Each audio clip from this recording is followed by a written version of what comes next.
નમસ્કાર ખેડૂત મિત્રો, હું Nikul Patel DCM Shriram fertiliser and chemicals વતી આપનું હાર્દિક સ્વાગત કરું છું। અત્યારે આપણે એક ડેમો પ્લોટ કર્યો હતો, બેકયાર્ડ ડેમો પટેલ ભાવેશભાઈ દલજીભાઈને ત્યાં તમે જોઈ શકો છો। આ જે પ્લોટ દેખાઈ રહ્યું છે અત્યારે શ્રીરામ વલ્લસથી ટ્રીટેડ કરેલું છે, જેની અંદર 80 સીડ્સ આપણે નાખ્યા હતા અને એની બાજુમાં જોઈ શકો છો કે જે ત્યાં પણ 80 સીડ્સ નાખ્યા હતા। तो ચોખ્ખું ડિફરન્ટ દેખાઈ રહ્યું છે। આજે 25 દિવસ થયા, એનો ગ્રોથ જુઓ, એની ગ્રીનરી કેટલી સરસ છે, ફ્લાવરિંગ પણ ચાલુ થઈ ગયું છે।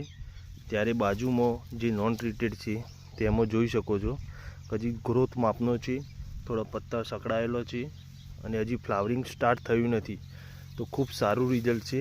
અત્યારે આપણે એક એક પ્લાન્ટ ઉપાડી અને જોઈએ છીએ કે કેવું લાગે છે રિઝલ્ટ। ખેડૂત મિત્રો જોઈ શકો છો અત્યારે આપણે બે પ્લાન્ટ ઉપાડ્યા છે। આ એક જે આ ફ્લાવરિંગ દેખાઈ રહ્યું છે શ્રીરામ વલ્લસથી ટ્રીટેડ પ્લાન્ટ છે અને આ નોન ટ્રીટેડ પ્લાન્ટ છે, જેની અંદર સામાન્ય ફૂગનો પણ પ્રોબ્લેમ દેખાઈ રહ્યો છે, જોઈ શકો છો, અને ગ્રોથ પણ ઓછો છે, એની ડાળીઓ પણ ઓછી છે। આની અંદર જો જે ટ્રીટેડ પ્લોટ છે એમાં ટ્રીટેડ પ્લોટનો જે પ્લાન્ટ છે એમાં ફ્લાવરિંગ અને ગ્રોથ પણ સારો છે, જોઈ શકો છો ખેડૂત મિત્રો।